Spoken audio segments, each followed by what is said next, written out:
उमा महेश्वराय नमः। आप सभी का हमारे YouTube चैनल पर हार्दिक स्वागत है। आज मासिक शिवरात्रि के दिन आइए सुने भगवान शिव से जुड़ी पौराणिक कथाएं।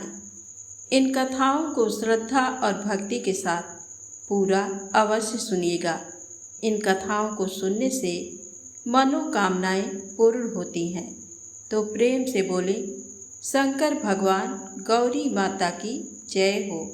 एक बार भगवान शिव कैलाश पर्वत पर वेदों का रहस्य माता पार्वती को समझाने लगे।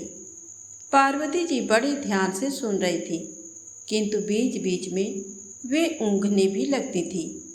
जब बहुत प्रयत्न करने पर भी पार्वती जी अपने मन को एकाग्र नहीं रख सकी, तो भगवान शिव क्रोध में आकर बोले, पार्वती, ये क्या हो रहा है? मैं तुम्हें इतना गूढ़ रहस्य समझा रहा हूँ और तुम हो कि झपकियाँ ले रही हो।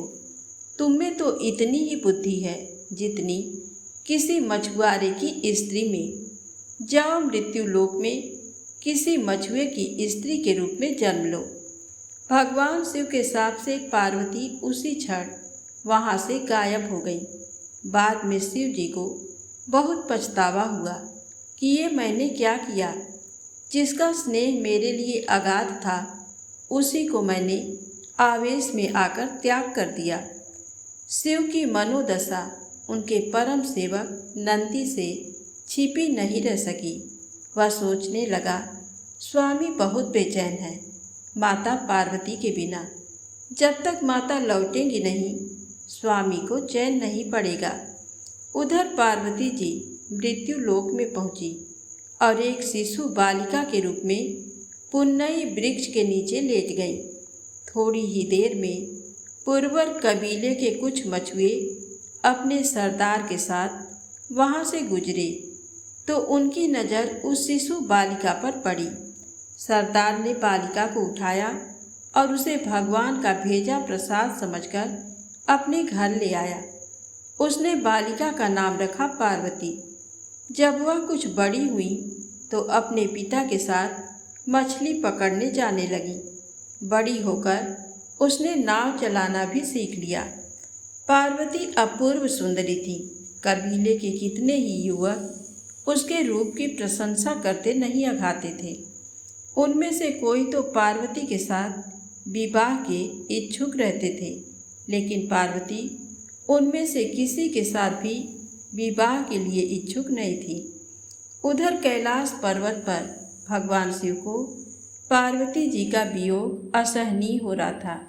एक दिन उन्होंने अपने मन की व्यथा नंदी से कह डाली। बोले, नंदी, मैं रात दिन पार्वती के बिना बहुत बेचैन रहता हूँ और उस घड़ी को कोसता रहता हूँ जब मैंने गुस्से में आकर पार्वती को शाप दे दिया था। काश उस समय मैंने धैर्य से काम लिया होता। नंदी ने हाथ जोड़कर कहा, स्वामी, तब आप पृथ्वी पर जाकर उन्हें ले क्यों नहीं आते? शिव जी ने कहा, कैसे लाऊं नंदी? उनका विवाह तो किसी मछुए से होगा। शिव के मुंह से कराह सी निकली। शिव के मन की व्यथा जानकर नंदी विचार करने लगा कि मुझे कोई ऐसा जतन करना चाहिए जिससे स्वामी को मछुआरा बनना पड़े। ऐसा विचार करके नंदी ने एक बहुत बड़ी मछली का रूप धारण कर लिया और उस तट की ओर चल पड़ा जिधर परवर कबीले के मछुआरे रहते थे। वहां पहुंचकर मछली बने नंदी ने मछुआरों के बीच आतंक फैला दिया। मछुआरे जल में अपने जाल डालते तो मछली उनके जालों को काट डालती, उनकी नावें पलट देती। मछली का आतंक जब ज़्यादा ही बढ़ गया तो कबीले के मुखिया ने घोषणा कर दी, जो भी आदमी इस मछली को पकड़ लाएगा उसी के साथ मैं अपनी बेटी का ब्याह कर दूंगा। अनेक युवकों ने उस मछली को पकड़ने की कोशिश की, लेकिन असफल रहे। असहाय होकर मछुआरे सरदार ने शिव की शरण ली। हे दया के सागर, हे कैलाशपति, हमें इस मछली से छुटकारा दिलाओ। मुखिया की बेटी ने भी शिव की आराधना करते हुए कहा, हे सदाशिव, हे प्रलयंकर, हमारी सहायता करो, अब तो हमें तुम्हारा ही आसरा है प्रभु। शिव ने उनकी पुकार सुनी। एक मछुआरे का वेश बनाकर वे मुखिया के पास पहुँचे। उन्होंने मुखिया से कहा, मैं उस मछली को पकड़ने के लिए यहाँ आया हूँ। मुखिया ने कहा, नौजवान, अगर तुमने उसे पकड़ लिया तो हमारी जाति सदैव तुम्हारे गुण गाएगी। अगले दिन शिव जी एक बहुत बड़ा जाल लेकर सागर के जल में उतर पड़े। उन्होंने जाल फेंका तो मछली आकर उसमें फंस गई, जो वास्तव में नंदी था। मछली बना नंदी सोचने लगा, मेरा काम हो गया, अब स्वामी और माता का मिलन हो जाएगा। शिव जी मछली को किनारे लाए। मछुआरे उनकी जय जयकार करने लगे। सरदार बोला, तुमने हमें उबार लिया युवक, हम किस तरह तुम्हारा आभार व्यक्त करें। फिर वचन के अनुसार मछुआरे सरदार ने बड़ी धूमधाम से अपनी पुत्री का विवाह उस युवक के साथ कर दिया। मछुआरे शिव और मछुआरी पार्वती के विवाहोपरांत नंदी अपने असली रूप में प्रकट हो गया और उन्हें अपनी पीठ पर बैठाकर कैलाश पर्वत ले आया। शिव जी की अंतर्वेदना दूर हो गई और पार्वती जी शाप से मुक्त हो गई। जीवन चक्र पहले की ही तरह चलने लगा। तो प्रेम से बोले, शंकर भगवान गौरी माता की जय हो। अब आइए सुने भगवान शिव की बड़ी ही दुर्लभ मनोकामनाएं पूर्ण करने वाली पौराणिक कथा। इन कथाओं को श्रद्धा और भक्ति के साथ पूरा अवश्य सुनिएगा। तो प्रेम से बोलें, शंकर भगवान की जय हो। पौराणिक कथाओं के अनुसार एक बार एक शिव भक्त अपने गांव से केदारनाथ धाम की यात्रा पर निकल पड़ा। पहले यातायात की सुविधाएं न होने के कारण वह पैदल ही निकल पड़ा।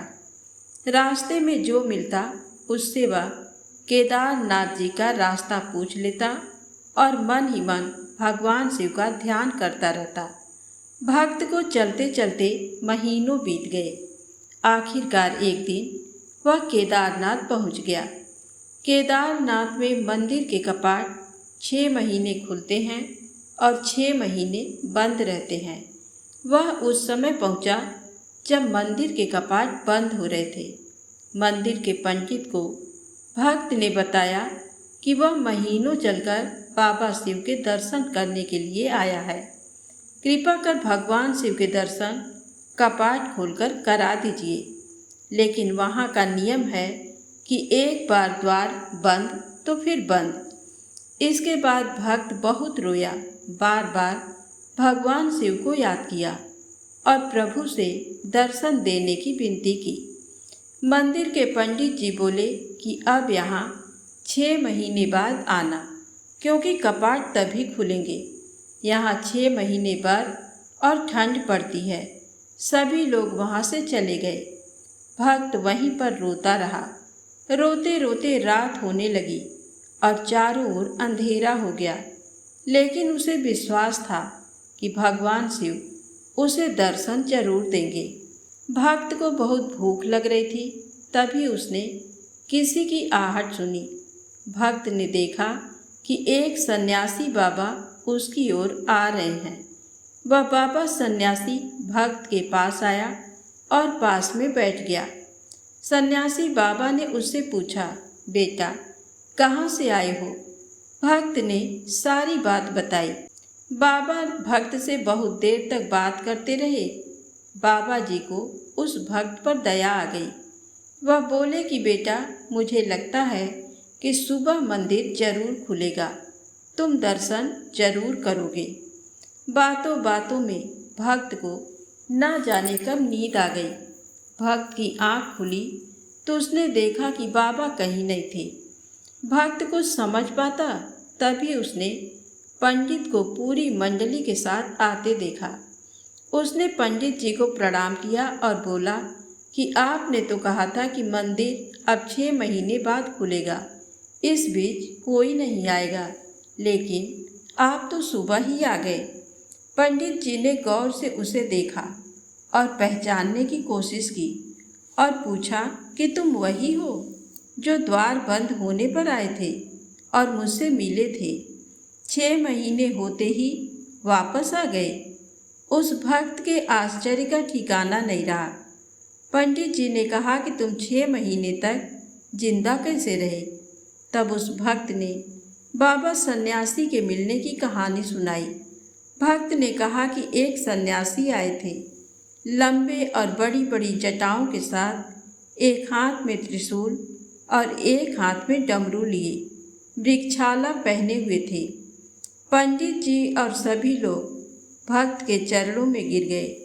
उन्होंने कहा कि हमने तो पूरी जिंदगी लगा दी, किंतु प्रभु के दर्शन नहीं पा सके। सच्चे भक्त तो तुम ही हो। इसी कहानी के वजह से केदारनाथ को जागृत महादेव बुलाया जाता है। तो प्रेम से बोले, केदारेश्वर महादेव की जय हो। अब आइए सुने भगवान शिव की दूसरी पौराणिक कथा। एक नगर में भगवान शिव का एक भव्य मंदिर था, जहाँ पर दूर दूर से भक्तजन भगवान शिव जी के दर्शन के लिए आते रहते थे। मंदिर का परिसर भक्तों की भीड़ से भरा हुआ था। तभी अचानक आकाश में बिजलियां हुई और सोने का एक थाल उतरा। उसी के साथ एक भविष्यवाणी हुई कि जो कोई भगवान शंकर का सच्चा भक्त और प्रेमी होगा, उसी को ये थाल मिलेगा। मंदिर के परिसर में उपस्थित सभी लोगों ने ये भविष्यवाणी सुनी। धीरे धीरे सभी इकट्ठे हो गए। जो लोग मंदिर की व्यवस्था देखते थे, उन्हें तो पूरा विश्वास था कि ये थाल हमें मिलेगा, इसलिए वे सबसे आगे जाकर खड़े हो गए।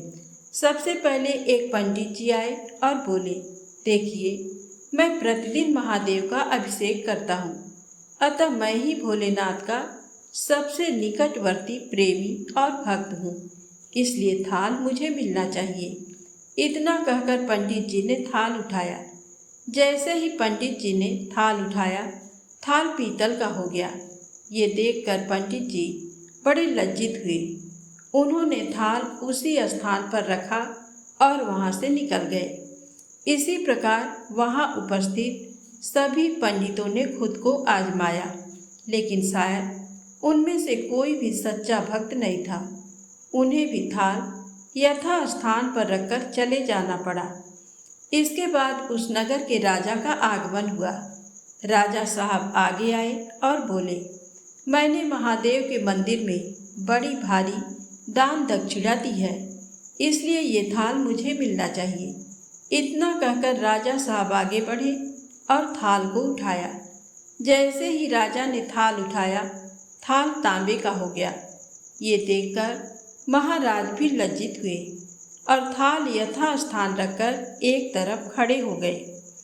इसके बाद इसी तरह एक से बढ़कर एक दानी, महात्मा और भक्त पधारे और थाल को उठाया, लेकिन किसी के हाथ में कुछ और किसी के हाथ में कुछ हो गया, लेकिन सोने का नहीं रहा।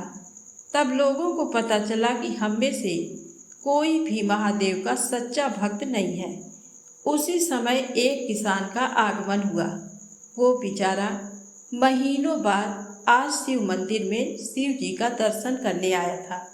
गरीबी और गृहस्थी के बोझ तले दबा दिन रात खेतों में मेहनत मजदूरी करके अपना और अपने परिवार का गुजारा करता था। अभी रास्ते में आ ही रहा था कि कोई भिखारी मिल गया और कुछ खाने को मांगने लगा। इस किसान को दया आ गई। अपने खाने के लिए जो खाना लाया था, वो उसने उस भिखारी को दे दिया।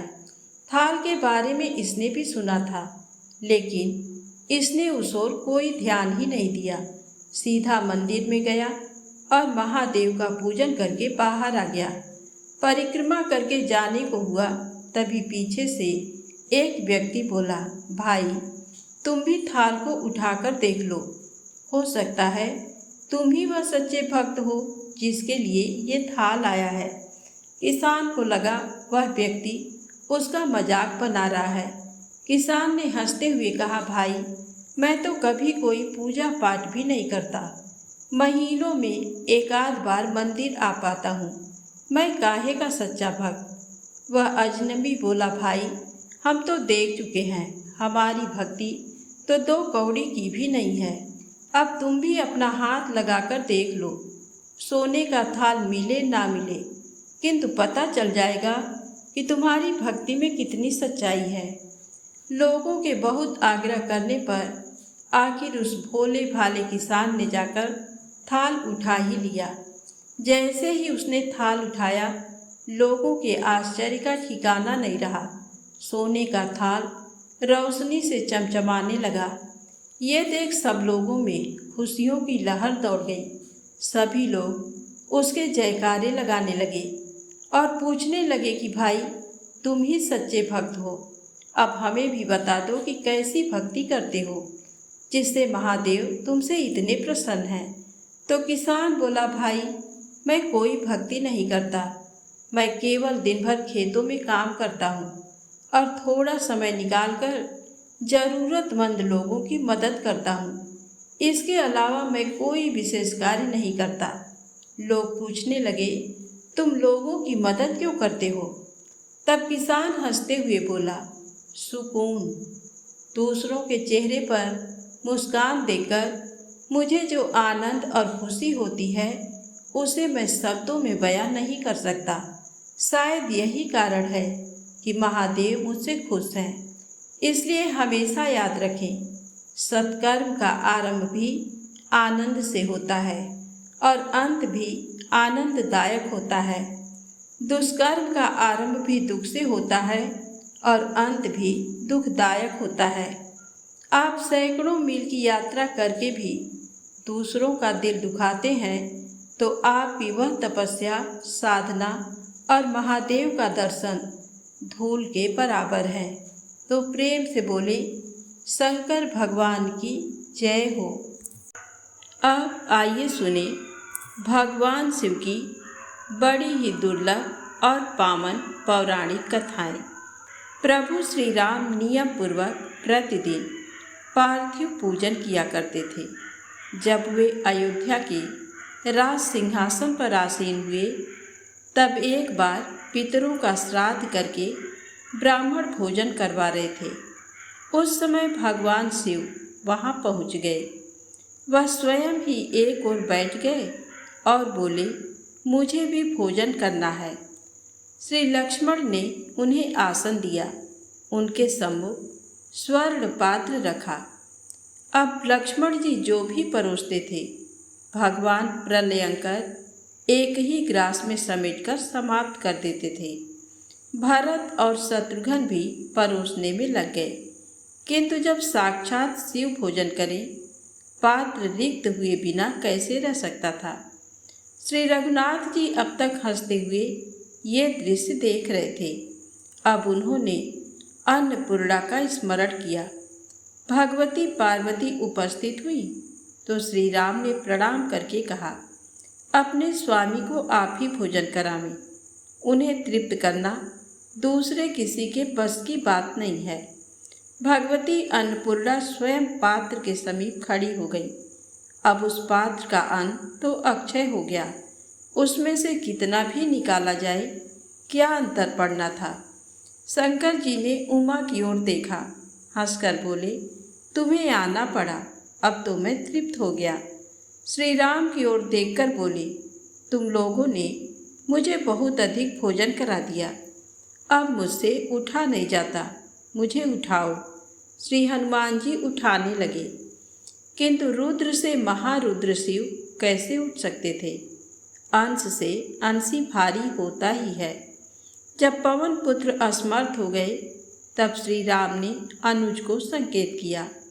अनंत के अवतारी की शक्ति भी अनंत है। लक्ष्मण ने उठाकर भोले बाबा को एक सैया पर लिटा दिया।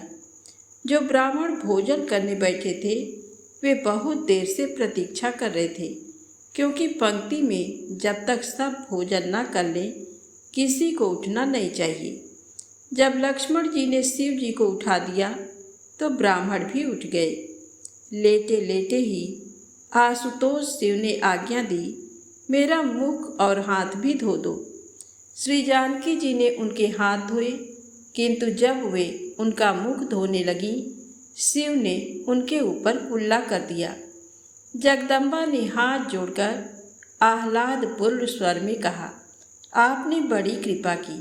आपके उच्छिष्ट जल के पड़ने से जानकी का शरीर पवित्र हो गया। मैं भाग्यशालिनी हूँ कि आपने मुझे इस कृपा का पात्र समझा। तब भगवान शिव ने कहा, राम को आकर मेरे चरण संवाहन करना चाहिए। श्री रघुनाथ लक्ष्मण के साथ आकर चरण दबाने लगे। भरत और शत्रुघ्न दूसरी ओर ब्राह्मणों के सत्कार में लग गए। श्री विदेह नंदिनी ने व्यंजन उठाया और वायु करने लगी। अब भोले बाबा प्रसन्न हुए, हंसते हुए उठकर बैठ गए। बोले, मैंने क्रोध करने के अनेक अवसर दिए, किंतु तुम मर्यादा पुरुषोत्तम की मर्यादा धन्य है। मैं प्रसन्न हूँ, कुछ मांग लो। श्री रघुनाथ जी हंसे, महाराज, आप विष का भोजन करते हैं। आभूषण के नाम पर आपके पास सर्प है। गज चर्म को वस्त्र आपने बनाया है। आपका वाहन है बूढ़ा बैल। भूत प्रेत पिशाच आपके सेवक हैं। इनमें से किसी का हमारे लिए कोई उपयोग नहीं है। हम उन सबसे दूर ही रहना चाहते हैं। इसलिए आप अपने चरण कमलों की भक्ति ही हमको प्रदान करें। सबने जब हास्य ध्वनि की, शंकर जी ने हंसते हंसते कहा, अच्छी बात है, पर कुछ और मांगो। तब श्री राघवेंद्र ने कहा, तब आप मेरी सभा में कथा सुनाया करें। तब से बहुत समय तक भगवान महेश्वर राम सभा के कथावाचक हो गए। वे पूर्व कल्पों की कथाएं वहाँ सुनाया करते थे। तो प्रेम से बोले, शंकर भगवान की जय हो।